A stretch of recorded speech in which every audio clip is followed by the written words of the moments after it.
No grinder? No problem. If your coffee tastes off, grind size is probably why. Here's what you need to know. Grind size equals flavor control. Too fine and you get bitterness, too coarse and it's watery. The right grind helps your coffee shine, especially in a French press. For beginners, think breadcrumb texture, coarse but even.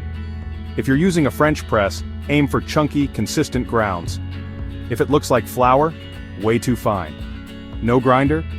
Ask your local cafe or shop to grind beans for you. Just say French press grind. Or look for pre-ground coffee labeled coarse grind, it exists.